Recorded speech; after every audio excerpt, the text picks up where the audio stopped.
भारत की लोक गाथाओं में है कि सुकरात की शिष्य परंपरा के मनीषी अरस्तु ने अपने शिष्य सिकंदर को भारत से गीता ज्ञानी गुरु लाने का निर्देश दिया था।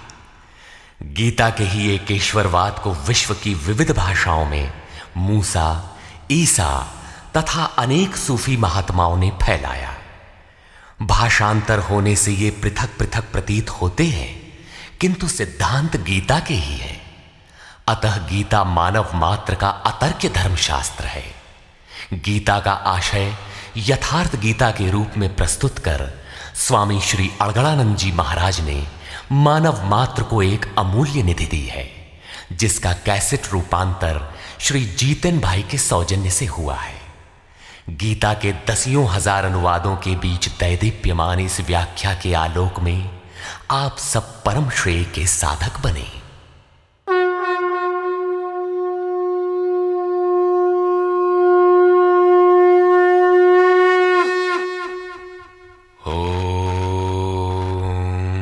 श्री परमात्मने नमः। यथार्थ गीता, श्रीमद् भगवत गीता, अथ षष्ठोऽध्याय। संसार में धर्म के नाम पर रीति रिवाज, पूजा पद्धतियों, संप्रदायों का बाहुल्य होने पर कुरीतियों का शमन करके एक ईश्वर की स्थापना एवं उसकी प्राप्ति की प्रक्रिया को प्रशस्त करने के लिए किसी महापुरुष का आविर्भाव होता है। क्रियाओं को छोड़कर बैठ जाने और ज्ञानी कहलाने की रूढ़ि कृष्ण काल में अत्यंत व्यापक थी। इसलिए इस अध्याय के प्रारंभ में ही योगेश्वर श्री कृष्ण ने इस प्रश्न को चौथी बार स्वयं उठाया कि ज्ञान योग तथा निष्काम कर्म योग दोनों के अनुसार कर्म करना ही होगा। श्री भगवान उवाच।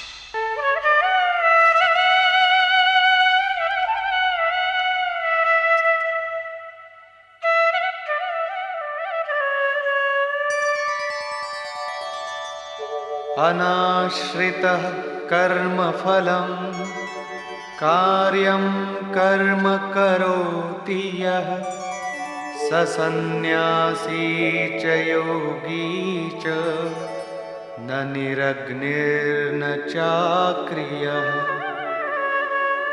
श्री कृष्ण महाराज बोले, अर्जुन, कर्म फल के आश्रय से रहित होकर अर्थात कर्म करते समय किसी प्रकार की कामना न रखते हुए जो कार्यम कर्म करने योग्य प्रक्रिया विशेष को करता है, वही सन्यासी है, वही योगी है। केवल अग्नि को त्यागने वाला तथा केवल क्रिया को त्यागने वाला न सन्यासी है न योगी। क्रियाएं बहुत सी हैं, उनमें से कार्यम कर्म करने योग्य क्रिया, नियत कर्म निर्धारित की हुई कोई क्रिया विशेष है, वो है यज्ञ की प्रक्रिया, जिसका शुद्ध अर्थ है आराधना, जो आराध्य देव में प्रवेश दिला देने वाली विधि विशेष है। उसको कार्य रूप देना कर्म है। जो उसे करता है वही सन्यासी है, वही योगी होता है। केवल अग्नि को त्यागने वाला कि हम अग्नि नहीं छूते, या कर्म त्यागने वाला कि मेरे लिए कर्म है ही नहीं, मैं तो आत्मज्ञानी हूं, केवल ऐसा कहे और कर्म आरंभ ही न करे, करने योग्य क्रिया विशेष न करे, तो वो न सन्यासी है न योगी। इस पर और देखें। यं सन्न्यासमिति प्राहुः योगं तं विद्धि पाण्डव नह्यः सन्न्यस्तसंकल्पो योगी भवति कश्चन। अर्जुन, जिसे सन्यास ऐसा कहते हैं उसी को तू योग जान, क्योंकि संकल्पों का त्याग किए बिना कोई भी पुरुष योगी नहीं होता। अर्थात कामनाओं का त्याग दोनों ही मार्गियों के लिए आवश्यक है। तब तो सरल है कि कह दे कि हम संकल्प नहीं करते और हो गए योगी सन्यासी। श्री कृष्ण कहते हैं ऐसा कदापि नहीं है। आरुरुक्षोर्मुनेर्योगं कर्म कारणमुच्यते योगारूढस्य तस्यैव शमः कारणमुच्यते।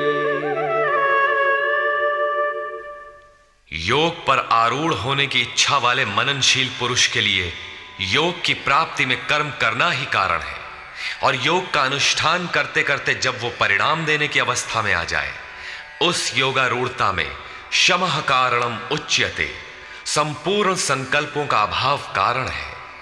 इससे पहले संकल्प पिंड नहीं छोड़ते। और यदा हीनेन्द्रियार्थेषु न कर्मस्वनुषज्यते सर्वसंकल्पसन्न्यासी योगारूढ़स्तदोच्यते। जिस काल में पुरुष न तो इंद्रियों के भोगों में आसक्त होता है और न कर्मों में ही आसक्त है, योग की परिपक्वावस्था में पहुंच जाने पर आगे कर्म करके ढूंढने किसे। अतः नियत कर्म आराधना की आवश्यकता नहीं रह जाती, इसलिए वो कर्मों में भी आसक्त नहीं है। उस काल में सर्व संकल्प सन्यासी, सर्व संकल्पों का अभाव है, वही सन्यास है, वही योगारूढ़ता है। रास्ते में सन्यास नाम की कोई वस्तु नहीं है। इस योगारूढ़ता से लाभ क्या है? उद्धरेदात्मनात्मानं नात्मानमवसादयेत् आत्मैव ह्यात्मनो बन्धुः आत्मैव रिपुरात्मनः। अर्जुन, मनुष्य को चाहिए कि अपने द्वारा अपना उद्धार करे, अपने आत्मा को अधोगति में न पहुंचावे, क्योंकि वो जीवात्मा स्वयं ही अपना मित्र है और यही अपना शत्रु भी है। कब ये शत्रु होता है और कब मित्र, इस पर कहते हैं बन्धुरात्मात्मनस्तस्य येनात्मैवात्मना जितः अनात्मनस्तु शत्रुत्वे वर्तेतात्मैव शत्रुवत्। जिस जीवात्मा द्वारा मन और इंद्रियों सहित शरीर जीता हुआ है, उसके लिए उसी का जीवात्मा मित्र है, और जिसके द्वारा मन और इंद्रियां सहित शरीर नहीं जीता गया है, उसके लिए वो स्वयं शत्रुता में बरतता है। इन दो श्लोकों में श्री कृष्ण एक ही बात कहते हैं कि अपने द्वारा अपने आत्मा का उद्धार करें, उसे अधोगति में न पहुंचाएं, क्योंकि आत्मा ही मित्र है। सृष्टि में न दूसरा कोई शत्रु है न मित्र। किस प्रकार? जिसके द्वारा मन सहित इंद्रियां जीती हुई हैं, उसके लिए उसी का आत्मा मित्र बनकर मित्रता में बरतता है, परम कल्याण करने वाला होता है। और जिसके द्वारा मन सहित इंद्रियां नहीं जीती गई हैं, उसके लिए उसी का आत्मा शत्रु बनकर शत्रु में बरतता है, नीच योनियों और यातनाओं की ओर ले जाता है। प्रायः लोग कहते हैं मैं तो आत्मा हूं। गीता में लिखा है, न इसे शस्त्र काट सकता है, न अग्नि जला सकता है, न वायु सुखा सकता है। ये नित्य है, अमृत स्वरूप है, न बदलने वाला है, शाश्वत है, और वो आत्मा मुझ में है ही। वे गीता की इन पंक्तियों पर ध्यान नहीं देते कि आत्मा अधोगति में भी जाता है, आत्मा का उद्धार भी होता है, जिसके लिए कार्यम कर्म करने योग्य प्रक्रिया बताई गई है। अब अनुकूल आत्मा के लक्षण देखें।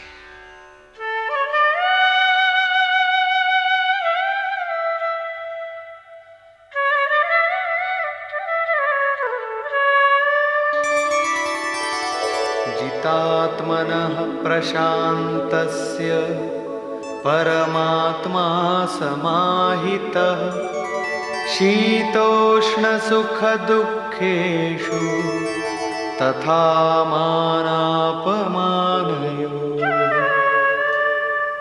सर्दी गर्मी, सुख दुख और मान अपमान में जिसके अंतःकरण की वृत्तियां भली प्रकार शांत हैं, ऐसे स्वाधीन आत्मा वाले पुरुष में परमात्मा सदैव स्थित है, कभी विलग नहीं होता।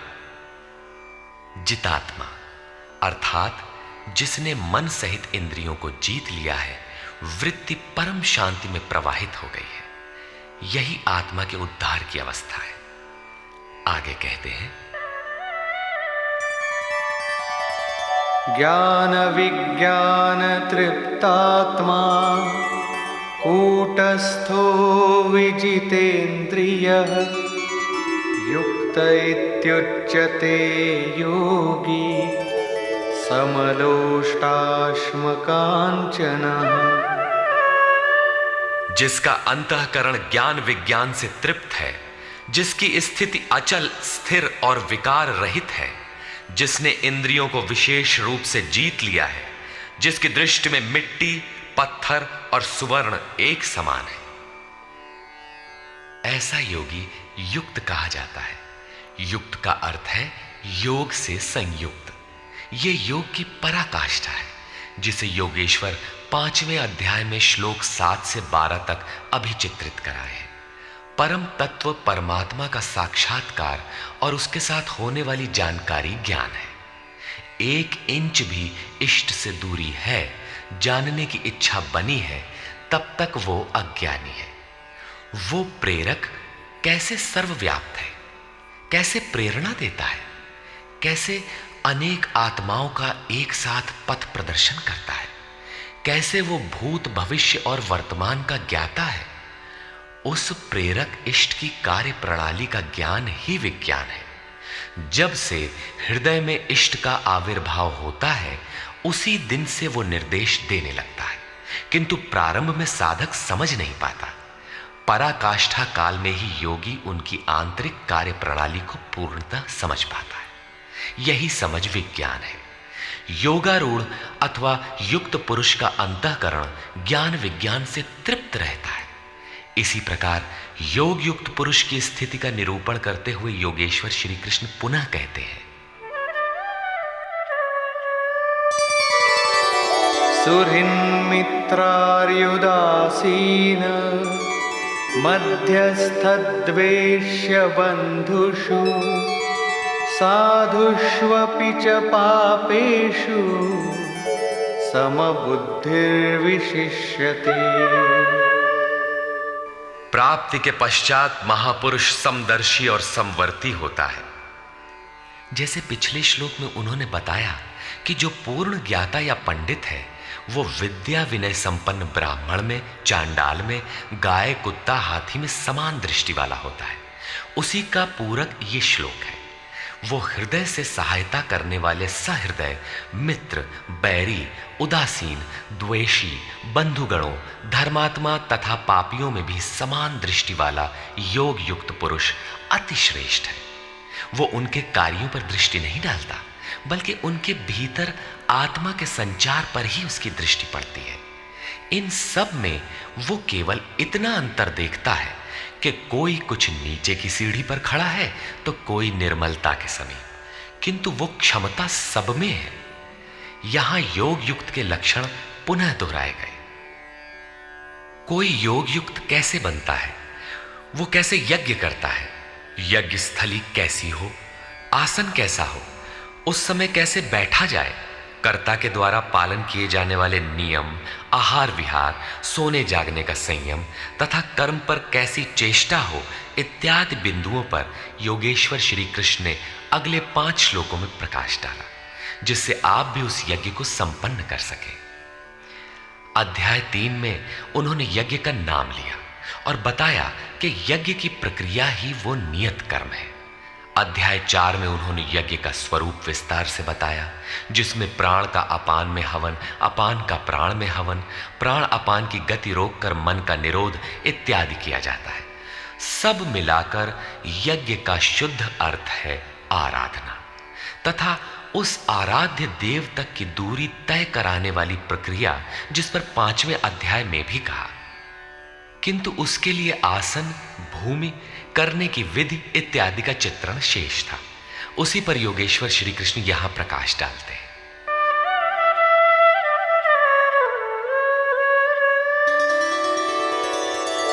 योगी युञ्जीत सततम् आत्मानं रहसि स्थितः एकाकीयत चित्तात्मा निराशीर परिग्रहः। चित्त को जीतने में लगा हुआ योगी मन, इंद्रियों और शरीर को वश में रखकर वासना और संग्रह रहित होकर एकांत स्थान में अकेले ही चित्त को आत्मोपलब्धि कराने वाली योग क्रिया में लगावे। उसके लिए स्थान कैसा हो, आसन कैसा रहे? शुचौ देशे प्रतिष्ठाप्य स्थिरमासनमात्मनः नात्युच्छ्रितं नातिनीचं चैलाजिनकुशोत्तरम्। शुद्ध भूमि में कुश, मृगछाल, वस्त्र अथवा इससे उत्तरोत्तर रेशमी ऊनी तख्त कुछ भी बिछाकर अपने आसन को न अति ऊंचा न नीचा स्थिर स्थापित करें। शुद्ध भूमि का तात्पर्य उसके झाड़ने बुहारने सफाई करने से। जमीन पर कुछ बिछा लेना चाहिए, चाहे मृगछाल हो या चटाई अथवा कोई भी वस्त्र, तख्त जो भी उपलब्ध हो, कोई एक वस्तु बिछा लेना चाहिए। आसन हिलने डुलने वाला ना हो, न जमीन से बहुत ऊंचा हो और न एकदम नीचा। पूज्य महाराज जी लगभग 5 इंच ऊंचे आसन पर बैठते थे। एक बार भाविकों ने लगभग 1 फीट ऊंचा संगमरमर का एक तख्त मंगा दिया। महाराज जी एक दिन तो बैठे, फिर बोले, नहीं हो, बहुत ऊंचा हो गया, ऊंचे नहीं बैठे के चाही साधु के, अभिमान हो ही जावा करत है, नीचे हूं न बैठे के चाही, हीनता आवत है, अपने से घृणा आवत है। बस उसको उठवाया और जंगल में एक बगीचा था वहां रखवा दिया। वहां न कभी महाराज जाते थे और न अब ही कोई जाता है। ये था उन महापुरुष का क्रियात्मक शिक्षण। इसी प्रकार साधक के लिए भी बहुत ऊंचा आसन नहीं होना चाहिए, नहीं तो भजन पूर्ति बाद में होगी, अहंकार पहले चढ़ बैठेगा। इसके पश्चात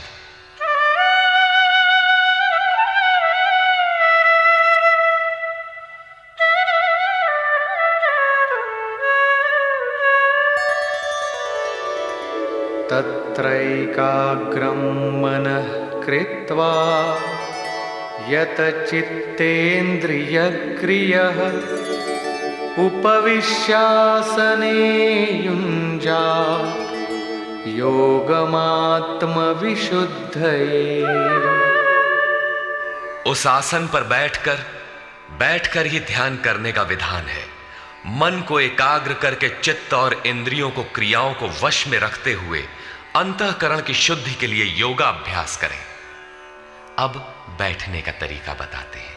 समंकाय शिरो ग्रीवं धारयन्नचलं स्थिरः संप्रेक्ष्य नासिकाग्रं स्वं दिशश्चानवलोकयन्।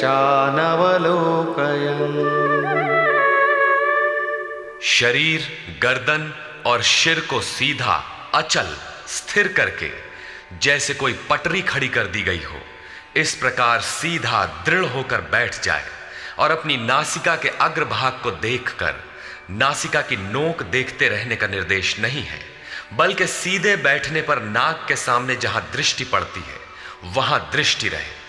दाहिने बाएं देखते रहने की चंचलता न रहे। अन्य दिशाओं को न देखता हुआ स्थिर होकर बैठे और प्रशांतात्मा विगतभिः ब्रह्मचारि व्रते स्थितः मनः संयम्य मच्चित्तो युक्त आसीत मत्परः। ब्रह्मचर्य व्रत में स्थित होकर। प्रायः लोग कहते हैं कि जननेंद्रिय का संयम ब्रह्मचर्य है, किंतु महापुरुषों की अनुभूति है कि मन से विषयों का स्मरण करके, आंखों से वैसे दृश्य देखकर, त्वचा से स्पर्श कर, कानों से विषयोत्तेजक शब्द सुनकर जननेंद्रिय संयम संभव नहीं है। ब्रह्मचारी का वास्तविक अर्थ है ब्रह्म आचरति स ब्रह्मचारी। ब्रह्म का आचरण है नियत कर्म, यज्ञ की प्रक्रिया, जिसे करने वाले यान्ति ब्रह्म सनातनम, सनातन ब्रह्म में प्रवेश पा जाते हैं।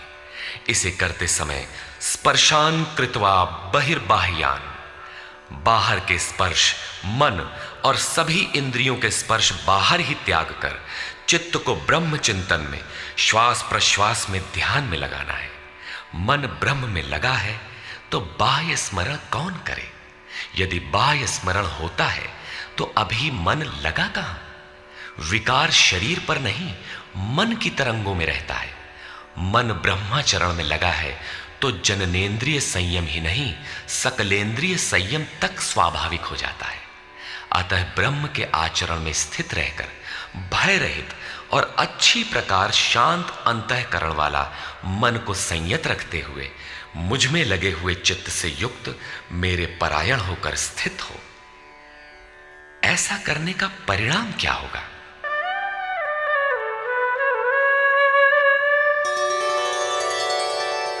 युञ्जन्नेवं सदात्मानं योगी नियतमानसः शान्तिं निर्वाणपरमां मत्संस्थामधिगच्छति। इस प्रकार अपने आप को निरंतर उसी चिंतन में लगाता हुआ संयत मन वाला योगी मेरे में स्थित रूपी पराकाष्ठा वाली शांति को प्राप्त होता है। इसलिए अपने को निरंतर कर्म में लगाए। यहां यह प्रश्न पूर्ण प्राय है। अगले 2 श्लोकों में वे बताते हैं कि परमानंद वाली शांति के लिए शारीरिक संयम, युक्ताहार, विहार भी आवश्यक है। नात्यश्नतस्तु योगोऽस्ति न चैकान्तमनश्नतः न चाति स्वप्नशीलस्य जाग्रतो नैव चार्जुन। अर्जुन, ये योग न तो बहुत खाने वाले का सिद्ध होता है और न बिल्कुल न खाने वाले का सिद्ध होता है, न अत्यंत सोने वाले का और न अत्यंत जागने वाले का ही सिद्ध होता है। तब किसका सिद्ध होता है? युक्ताहार विहारस्य युक्तचेष्टस्य कर्मसु युक्तस्वप्नावबोधस्य योगो भवति दुःखः।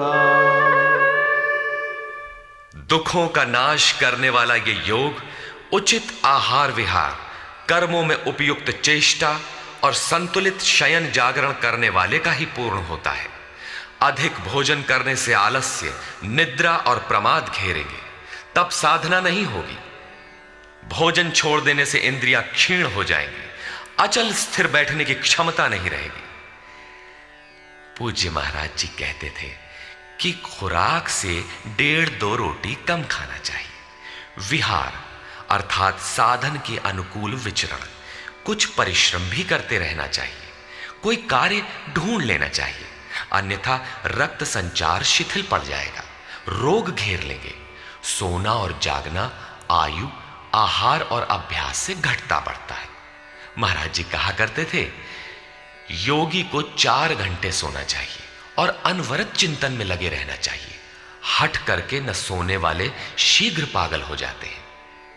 कर्मों में उपयुक्त चेष्टा भी हो, अर्थात नियत कर्म आराधना के अनुरूप निरंतर प्रयत्नशील हो।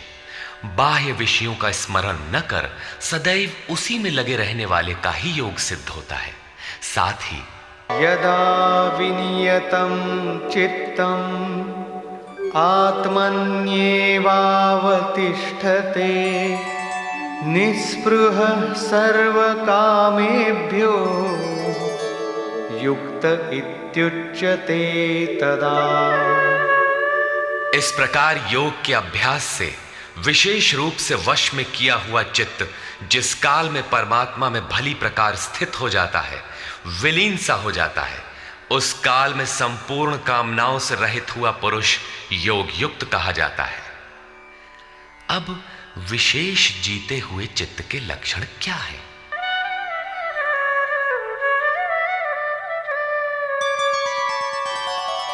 यथा दीपो निवातस्थो नेङ्गते सोपमा स्मृता योगिनो यतचित्तस्य युञ्जतो योगमात्मनः। जिस प्रकार वायु रहित स्थान में रखा गया दीपक चलायमान नहीं होता, लौ सीधे ऊपर जाती है, उसमें कंपन नहीं होता, यही उपमा परमात्मा के ध्यान में लगे हुए योगी के जीते हुए चित्त की दी गई है। दीपक तो उदाहरण मात्र है। आजकल दीपक का प्रचलन शिथिल पड़ रहा है। अगरबत्ती ही जलाने पर धुआं सीधे ऊपर जाता है, यदि वायु में वेग न हो। यह योगी के जीते हुए चित्त का एक उदाहरण मात्र है। अभी चित्त भले ही जीता गया है, निरोध हो गया है, किंतु अभी चित्त है। जब निरुद्ध चित्त का भी विलय हो जाता है, तब कौन सी विभूति मिलती है, देखें।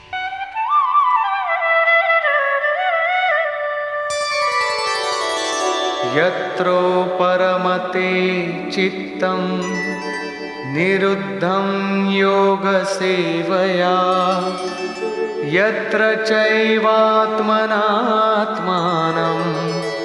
पश्यन्नात्मनि तुष्यति।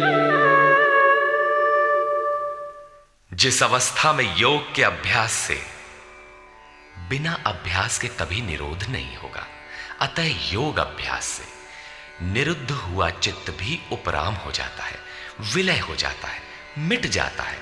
उस अवस्था में आत्मना, अपनी आत्मा के द्वारा, आत्मानम, परमात्मा को देखता हुआ, आत्मनि एव, अपने आत्मा में ही संतुष्ट अपनी ही आत्मा से होता है। क्योंकि प्राप्ति काल में तो परमात्मा का साक्षात्कार होता है, किंतु दूसरे ही क्षण वो अपने ही आत्मा को उन शाश्वत ईश्वरीय विभूतियों से ओतप्रोत पाता है। ब्रह्म अजर, अमर, शाश्वत, अव्यक्त और अमृत स्वरूप है, तो इधर आत्मा भी अजर, अमर, शाश्वत, अव्यक्त और अमृत स्वरूप है तो, किंतु अचिंत्य भी है। जब तक चित्त और चित्त की लहर है, तब तक वो आपके उपभोग के लिए नहीं है। चित्त का निरोध और निरुद्ध चित्त के विलय काल में परमात्मा का साक्षात्कार होता है, और दर्शन के ठीक दूसरे क्षण उन्हीं ईश्वरीय गुण धर्मों से युक्त ही अपने आत्मा को पाता है। इसलिए वो अपने ही आत्मा में संतुष्ट होता है। यही उसका स्वरूप है, यही पराकाष्ठा है। इसी का पूरक अगला श्लोक देखें।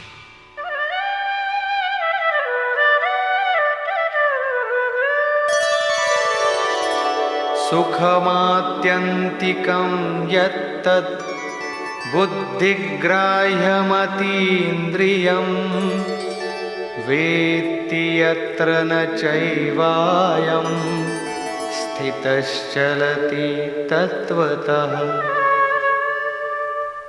तथा इंद्रियों से अतीत, केवल शुद्ध हुई सूक्ष्म बुद्धि द्वारा ग्रहण करने योग्य जो अनंत आनंद है, उसको जिस अवस्था में अनुभव करता है और जिस अवस्था में स्थित हुआ योगी भगवत स्वरूप को तत्व से जानकर चलायमान नहीं होता, सदैव उसी में प्रतिष्ठित रहता है।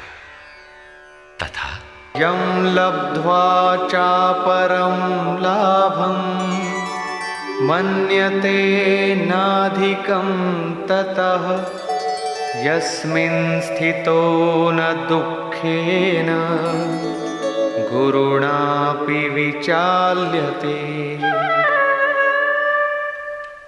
परमेश्वर की प्राप्ति रूप जिस लाभ को, पराकाष्ठा की शांति को प्राप्त कर उससे अधिक दूसरा कुछ भी लाभ नहीं मांगता, और भगवत प्राप्ति रूप जिस अवस्था में स्थित हुआ योगी बड़े भारी दुख से भी चलायमान नहीं होता, दुख का उसे भान भी नहीं होता, क्योंकि भान करने वाला चित्त तो मिट गया।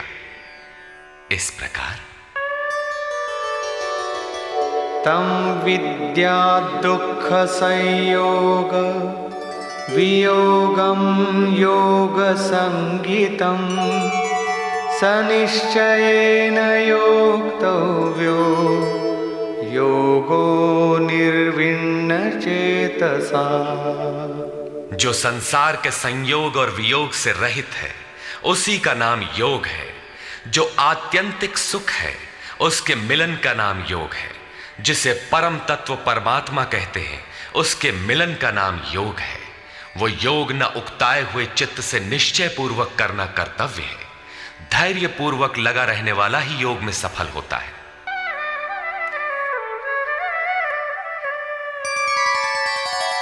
संकल्प प्रभवान् कामान् त्यक्त्वा सर्वान् शेषतः मनसैवेन्द्रियग्रामं विनियम्य समन्ततः। इसलिए मनुष्य को चाहिए कि संकल्प से उत्पन्न होने वाली संपूर्ण कामनाओं को वासना और आसक्ति सहित सर्वथा त्याग कर मन के द्वारा इंद्रियों के समुदाय को सब ओर से अच्छी प्रकार वश में करके शनैः शनैरुपरमेद् बुद्ध्या धृतिगृहीतया आत्मसंस्थं मनः कृत्वा न किंचिदपि चिंतयेत्। क्रम क्रम से अभ्यास करता हुआ उपरामता को प्राप्त हो जाए, चित्त का निरोध और क्रमशः विलय हो जाए, तदनंतर वो धैर्य युक्त बुद्धि द्वारा मन को परमात्मा में स्थित करके अन्य कुछ भी चिंतन न करे। निरंतर लगकर पाने का विधान है, किंतु आरंभ में मन लगता नहीं। इस पर योगेश्वर कहते हैं,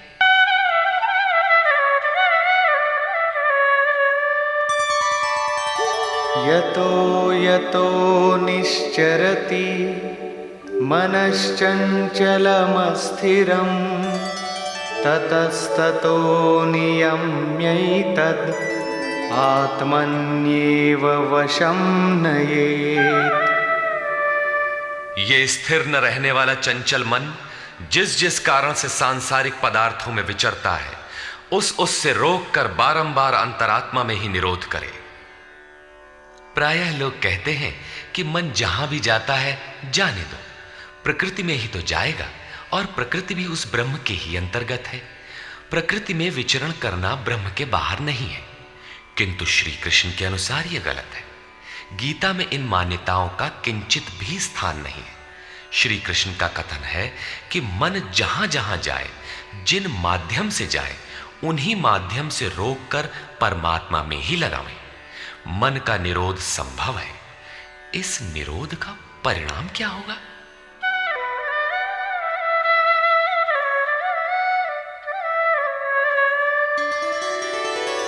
प्रशान्तमनसं येनं योगिनं सुखमुत्तमम् उपैति शान्तरजसं ब्रह्मभूतमकल्मषम्। जिसका मन पूर्ण रूपेण शांत है, जो पाप से रहित है, जिसका रजोगुण शांत हो गया है, ऐसे ब्रह्म से एकीभूत योगी को सर्वोत्तम आनंद प्राप्त होता है, जिससे उत्तम कुछ भी नहीं है। इसी पर पुनः बल देते हैं,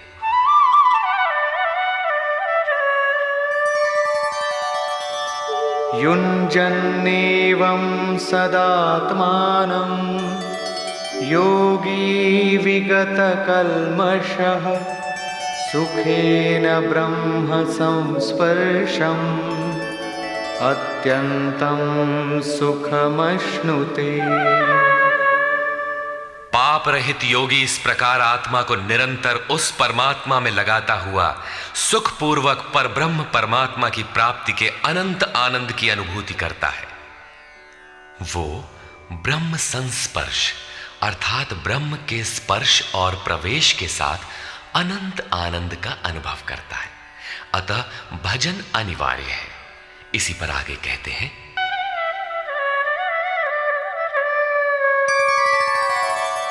सर्वभूतस्थमात्मानं सर्वभूतानि चात्मनि ईक्षते योगयुक्तात्मा सर्वत्र समदर्शनः।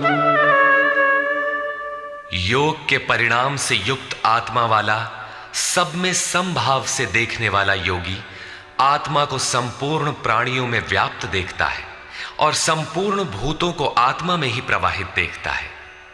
इस प्रकार देखने से लाभ क्या है? यो मां पश्यति सर्वत्र सर्वं च मयि पश्यति तस्याहं न प्रणश्यामि स च मे न प्रणश्यति। जो पुरुष संपूर्ण भूतों में मुझ परमात्मा को देखता है, व्याप्त देखता है और संपूर्ण भूतों को मुझ परमात्मा के ही अंतर्गत देखता है, उसके लिए मैं अदृश्य नहीं होता हूं और वो मेरे लिए अदृश्य नहीं होता। ये प्रेरक का आमने सामने मिलन है, सख्य भाव है, सामीप्य मुक्ति है।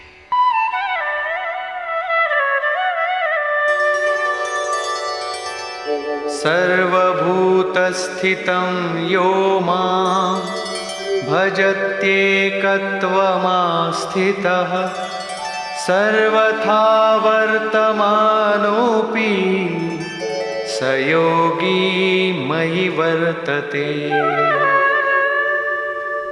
जो पुरुष अनेकता से परे उपर्युक्त एकत्व भाव से मुझ परमात्मा को भजता है, वो योगी सब प्रकार के कार्यों में बरतता हुआ मेरे में ही बरतता है, क्योंकि मुझे छोड़कर उसके लिए कोई बचा भी तो नहीं, उसका तो सब मिट गया। इसलिए वो अब उठता बैठता जो कुछ भी करता है मेरे संकल्प से करता है।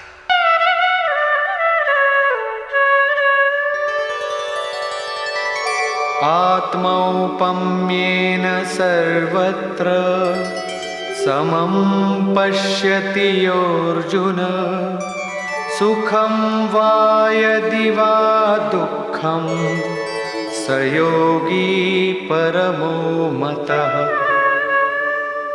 हे अर्जुन, जो योगी अपने ही समान संपूर्ण भूतों में सम देखता है, अपने जैसा देखता है, सुख और दुख भी सब में समान देखता है, वो योगी जिसका भेदभाव समाप्त हो गया है, परम श्रेष्ठ माना गया है। प्रश्न पूरा हुआ। इस पर अर्जुन ने प्रश्न किया। अर्जुन उवाच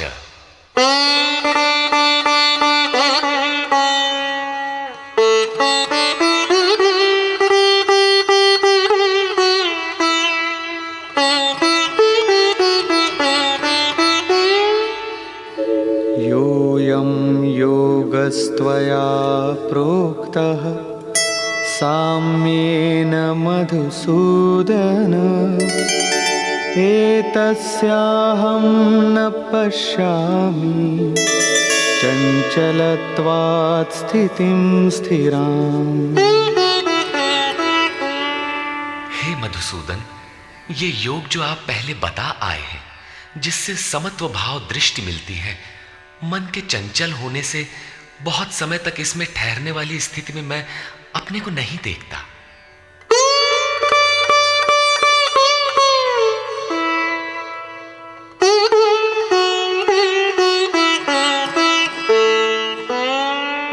चञ्चलं हि मनः कृष्ण प्रमाथि बलवदृढम् तस्याहं निग्रहं मन्ये वायोरिव सुदुष्करम्।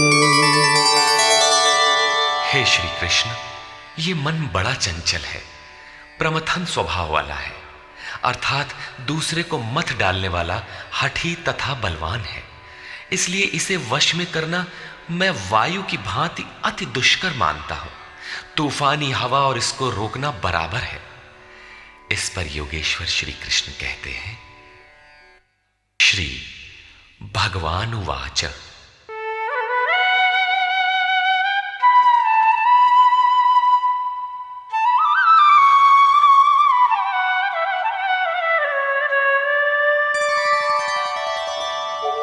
असंशयं महाबाहो मनो दुर्निग्रहं चलम् अभ्यासेन तु कौन्तेय वैराग्येण च गृह्यते। महान कार्य करने के लिए प्रयत्नशील अर्थात महाबाहु अर्जुन, निसंदेह मन चंचल है, बड़ी कठिनाई से वश में होने वाला है, परंतु कौन्तेय यह अभ्यास और वैराग्य के द्वारा वश में होता है। जहां चित्त को लगाना है वहां स्थिर करने के लिए बार बार प्रयत्न का नाम अभ्यास है, तथा देखी सुनी विषय वस्तुओं में, संसार या स्वर्ग आदि के भोगों में राग अर्थात लगाव का त्याग वैराग्य है। श्री कृष्ण कहते हैं कि मन वश में करना कठिन है, किंतु अभ्यास और वैराग्य द्वारा यह वश में हो जाता है।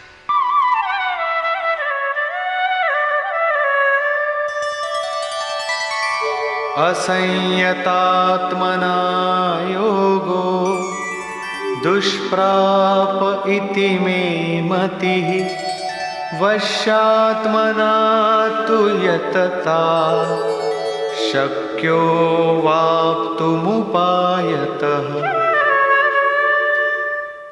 अर्जुन, मन को वश में न करने वाले पुरुष के लिए योग प्राप्त होना कठिन है, किंतु स्ववश मन वाले प्रयत्नशील पुरुष के लिए योग सहज है। ऐसा मेरा अपना मत है। जितना कठिन तू मान बैठा है उतना कठिन नहीं है, अतः इसे कठिन मानकर छोड़ मत दो। प्रयत्न पूर्वक लगकर योग को प्राप्त कर, क्योंकि मन वश में करने पर ही योग संभव है। इस पर अर्जुन ने प्रश्न किया। अर्जुन उवाच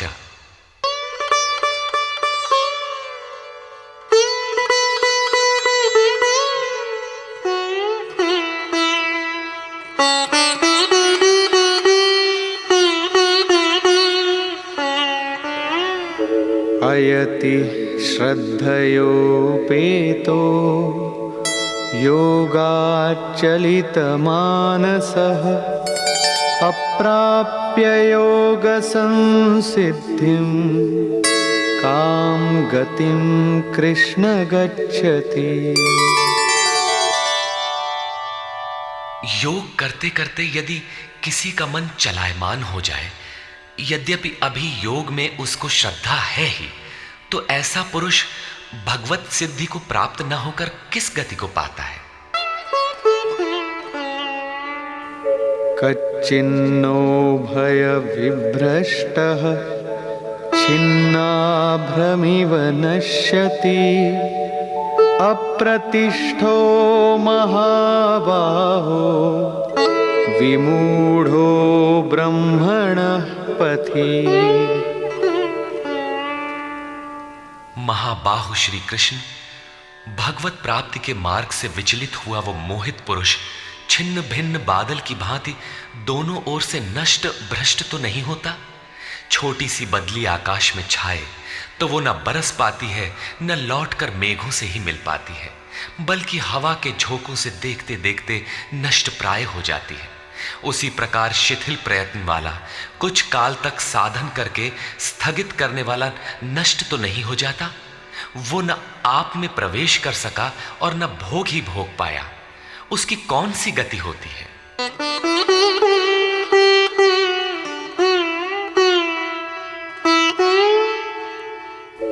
एतन्मे संशयं कृष्ण छेत्तुमर्हस्य शेषतः त्वदन्यः संशयस्यास्य छेत्ता न ह्युपपद्यते। हे श्री कृष्ण, मेरे इस संशय को संपूर्णता से मिटाने के लिए आप ही सक्षम हैं। आपके अतिरिक्त दूसरा कोई इस संशय को मिटाने वाला मिलना संभव नहीं है। इस पर योगेश्वर श्री कृष्ण ने कहा। श्री भगवान उवाच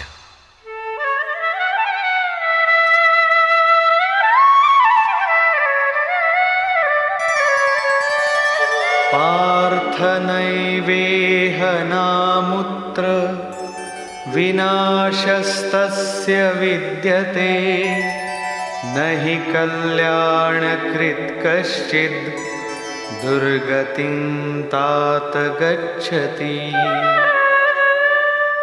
पार्थिव शरीर को ही रथ बनाकर लक्ष्य की ओर अग्रसर अर्जुन, उस पुरुष का ना तो इस लोक में और न परलोक में ही नाश होता है, क्योंकि हे तात, उस परम कल्याणकारी नियत कर्म को करने वाला दुर्गति को प्राप्त नहीं होता। उसका होता क्या है? प्राप्य पुण्यकृतान् लोकान् उषित्वा शाश्वती समाः शुचीनां श्रीमतां गेहे योगभ्रष्टोऽभिजायते। मन चलायमान होने से योग भ्रष्ट हुआ वो पुरुष पुण्यवानों के लोकों में वासनाओं को भोग कर, जिन वासनाओं को लेकर वो योग भ्रष्ट हुआ था, भगवान उसे थोड़े में सब दिखा सुना देते हैं। उन्हें भोग कर वो शुचि नाम श्रीमताम, शुद्ध आचरण वाले श्रीमान पुरुषों के घर में जन्म लेता है। जो शुद्ध आचरण वाले हैं वही श्रीमान है।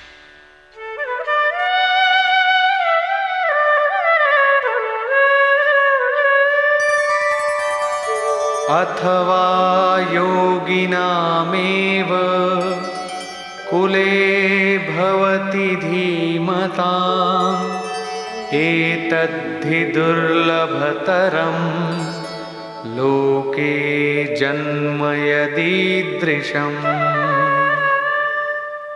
अथवा वहां जन्म न मिलने पर भी स्थिर बुद्धि योगियों के कुल में वो प्रवेश पा जाता है। श्रीमानों के घर में पवित्र संस्कार बचपन से ही मिलने लगते हैं, किंतु वहां जन्म न हो पाने पर वो योगियों के कुल में, घर में नहीं, शिष्य परंपरा में प्रवेश पा जाता है। कबीर, तुलसी, रैदास, वाल्मीकि इत्यादि को शुद्ध आचरण और श्रीमानों का घर नहीं, योगियों के कुल में प्रवेश मिला। सद्गुरु के कुल में संस्कारों का परिवर्तन भी एक जन्म है, और ऐसा जन्म संसार में निसंदेह अति दुर्लभ है। योगियों के यहां जन्म का अर्थ उनके शरीर से पुत्र रूप में उत्पन्न होना नहीं है। गृह त्याग से पूर्व पैदा होने वाले लड़के मोहवश महापुरुष को भी भले ही पिता मानते रहे, किंतु महापुरुष के लिए घर वालों के नाम पर कोई नहीं होता। जो शिष्य उनकी मर्यादाओं का अनुष्ठान करते हैं, उनका महत्व लड़कों से कई गुना अधिक मानते हैं, वही उनके सच्चे पुत्र हैं। जो योग के संस्कारों से युक्त नहीं है, उन्हें महापुरुष नहीं अपनाते। पूज्य महाराज जी यदि साधु बनाते तो हजारों विरक्त उनके शिष्य होते, किंतु उन्होंने किसी को किराया भाड़ा देकर, किसी के घर सूचना भेजकर, पत्र भेजकर, समझा बुझाकर सबको उनके घर लौटा दिया।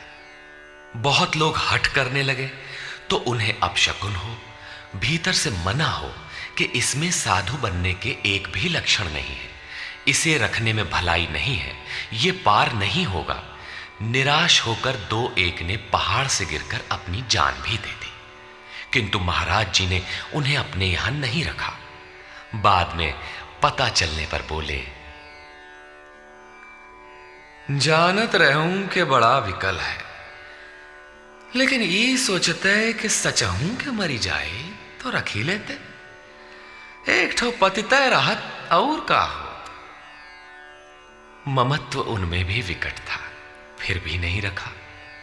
6-7 को जिनके लिए आदेश हुआ था कि आज एक योग भ्रष्ट आ रहा है, जन्म जन्म से भटका हुआ चला आ रहा है, इस नाम और इस रूप का कोई आने वाला है, उसे रखो, ब्रह्म विद्या का उपदेश करो, उसे आगे बढ़ाओ। केवल उन्हीं को रखा। आज भी उनमें से एक महापुरुष धार कुंडी में बैठे हैं, एक अनुसुईया में है, 2-3 अन्यत्र भी हैं। उन्हें सद्गुरु के कुल में प्रवेश मिला। ऐसे महापुरुषों को पा जाना अति दुर्लभ है।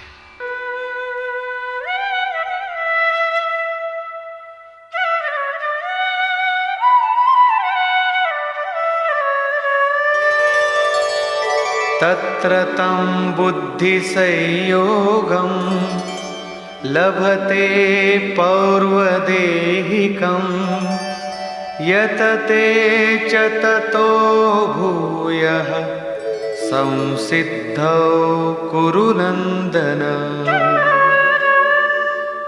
वहां वो पुरुष पहले शरीर में साधन किए हुए बुद्धि के संयोग को अर्थात पूर्व जन्म के साधन संस्कारों को अनायास ही प्राप्त हो जाता है और हे कुरुनंदन उसके प्रभाव से वो फिर संसिद्धौ भगवत प्राप्ति रूपी परम सिद्धि के निमित्त प्रयत्न करने लगता है।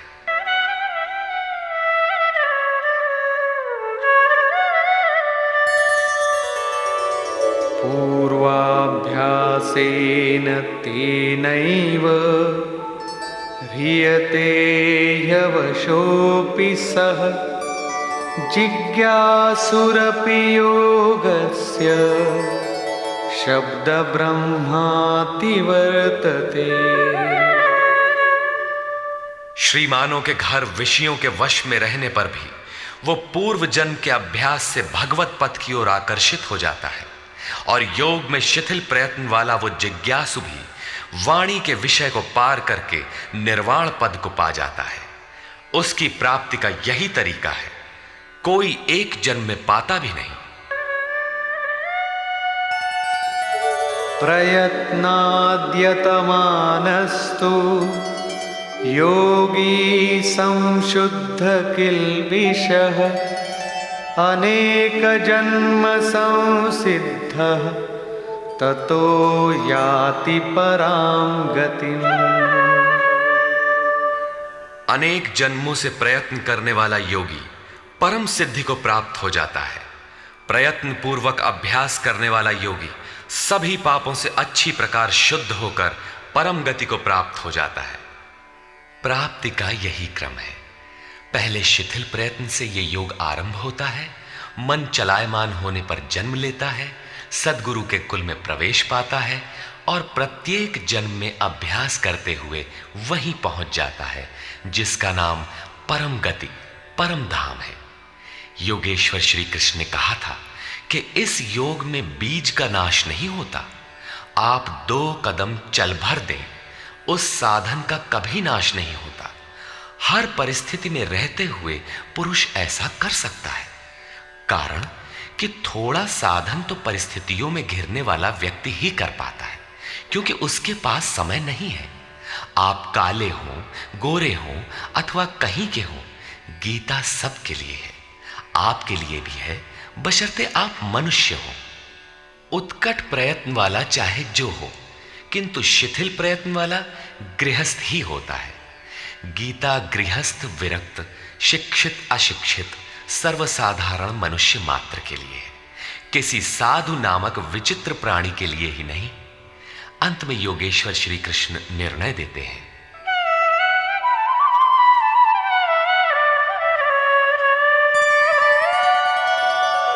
तपस्विभ्योऽधिको योगी ज्ञानिभ्योऽपि मतोऽधिकः कर्मिभ्यश्चाधिको योगी तस्माद्योगी भवार्जुन। तपस्वियों से योगी श्रेष्ठ है, ज्ञानियों से भी श्रेष्ठ माना गया है, कर्मियों से भी योगी श्रेष्ठ है। इसलिए अर्जुन तू योगी बन। तपस्वी अभी योग को ढालने में प्रयत्नशील है, कर्मी केवल कर्म जानकर करता भर है। ये गिर भी सकते हैं, क्योंकि न इन दोनों में समर्पण है और न अपना हानि लाभ देखने की क्षमता। किंतु ज्ञानी योग की परिस्थितियों को जानता है, अपनी शक्ति समझता है, उसकी जिम्मेदारी उसी पर है। और निष्काम कर्म योगी तो इष्ट के ऊपर अपने को फेंक चुका है, वो इष्ट संभालेगा। परम कल्याण के पथ पर ये दोनों ठीक चलते हैं, किंतु जिसका भार वो इष्ट संभालता है वो इन सब में श्रेष्ठ है, क्योंकि प्रभु ने उसे ग्रहण कर लिया है। उसका हानि लाभ वो प्रभु देखता है, इसलिए योगी श्रेष्ठ है। इसलिए अर्जुन तू योगी बन, समर्पण के साथ योग का आचरण कर। योगी श्रेष्ठ है, किंतु उनसे भी वो योगी सर्वश्रेष्ठ है जो अंतरात्मा से लगता है। इसी पर कहते हैं,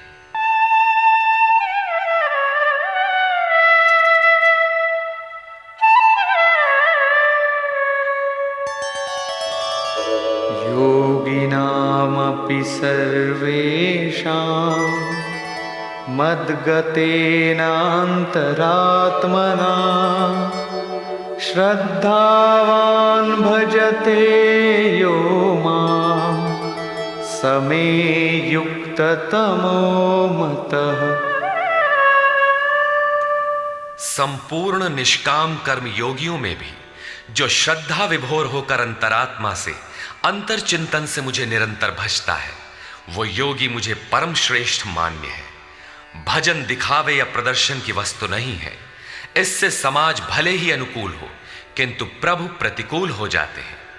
भजन अत्यंत गोपनीय है, वो अंतःकरण से होता है, उसका उतार चढ़ाव अंतःकरण के ऊपर है।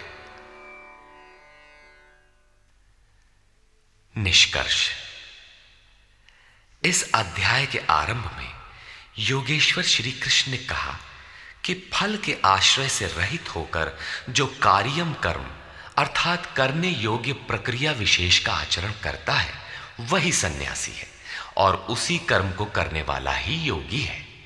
केवल क्रियाओं अथवा अग्नि को त्यागने वाला योगी अथवा सन्यासी नहीं होता। संकल्पों का त्याग किए बिना कोई भी पुरुष सन्यासी अथवा योगी नहीं होता। हम संकल्प नहीं करते, ऐसा कह देने मात्र से संकल्प पिंड नहीं छोड़ते। योग में आरूढ़ होने की इच्छा वाले पुरुष को चाहिए कि कार्यम कर्म करे, और करते करते योगारूढ़ हो जाने पर सर्व संकल्पों का अभाव होता है, इसके पूर्व नहीं। सर्व संकल्पों का अभाव ही सन्यास है।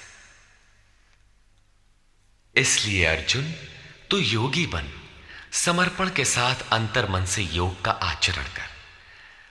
प्रस्तुत अध्याय में योगेश्वर श्री कृष्ण ने प्रमुख रूप से योग की प्राप्ति के लिए अभ्यास पर बल दिया। अतः ओम तत्सदिति श्रीमद्भगवद गीता सूपनिषत्सु ब्रह्म विद्यायाम योग शास्त्रे श्री कृष्णार्जुन संवादे अभ्यास योगो नाम षष्ठोऽध्यायः। इस प्रकार स्वामी अड़गड़ानंद कृत श्रीमद्भगवद गीता के भाष्य यथार्थ गीता का छठा अध्याय पूर्ण होता है। हरि ओम तत्सत।